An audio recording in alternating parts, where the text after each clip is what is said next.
Horror and games designed to scare are generally not a genre I gravitate towards. However, I was intrigued by Dredge, a seemingly cozy fishing game that casts a line into the horror genre, created by New Zealand-based developers Black Salt Games. Dredge opens with you ending up in Greater Marrow after you sail your ship into some rocks beneath the nearby lighthouse. Lucky for you, the mayor to the town greets you with an offer to loan you a boat to continue fishing as long as a percentage of your profits go into paying off the loan. Outside of this, the story is told through quests and finding messages in bottles floating around the ocean. It often feels mysterious and like you're not quite sure what is going on, which sits perfectly with the tone of this game. Dredge is filled with vibrant colours as you sail through the islands during the day, then it transitions to a glowing twilight, then to the darkest of nights. There are 5 distinct areas to sail to in Dredge, from the starting islands to mangrove forests. The fish are all drawn with detail that can be further explored in the encyclopedia, with the fish in Dredge also having some strange variations that can be found when you see a disturbance above the fishing spot. I enjoyed finding these and seeing the creativity in the drawings of the variations. The most disappointing part of the visuals is the map interface. It is bland and could have been so much better if a little bit more effort went into it. The audio is standout here.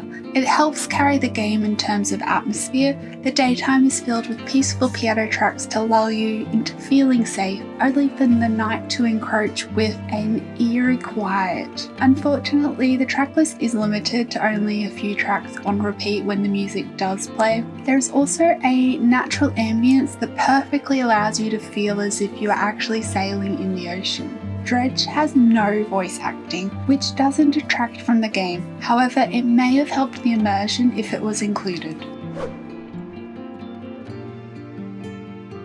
Dredge will have you for the most part fishing and selling your haul. As for quests themselves, you do get quests from interactions with members of towns or when you dock at new locations. However, there is no linear, clear storyline that you'll be following. At least I often found myself just aimlessly sailing to an uncovered dock in the hopes of some clues as to what to do. Due to this, it does have a cozy vibe that you can fish where you please and help those you meet along the way should you want to do that, but there is no pressure to ever do anything more than fish and sell your haul. There is one drawback to this, that none of your quests can be tracked on the map. It makes it difficult to know where to head at times, so you will have to rely on your memory and maybe a little luck to sail into the correct place to find a certain fish or a dock that you have not yet marked out on your map. The fishing mechanic in Dredge is simple. You catch your haul by playing a minigame in which you must hit a button when the bar lines up with the green bar.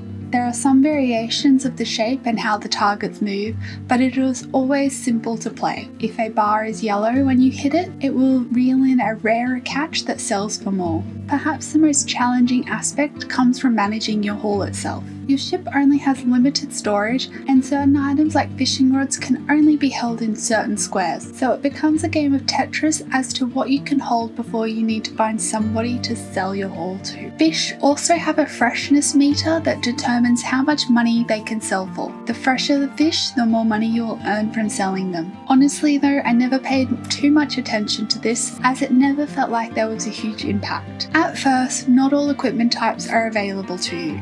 Some are initially locked via completing a quest, however most are unlocked via a research tool. This is basically a skill tree where each skill requires a certain number of these research tools to unlock. These research tools can be attained by completing quests, or as part of a haul, or as treasure you come across. You unlock items such as fishing rods, which will then become available at vendors to purchase. Your ship can get damaged, say you run into some rocks or some being comes out and attacks your ship, so you can repair your ship at a dry dock. You can also upgrade your ship at these dry docks as well. Upgrading is another skill tree in which eventually you'll be able to upgrade the capacity of your hull in your ship. To upgrade, you require materials that can be found from shipwrecks or from dredging. One annoyance in the gameplay is how quickly it cycles between day and night.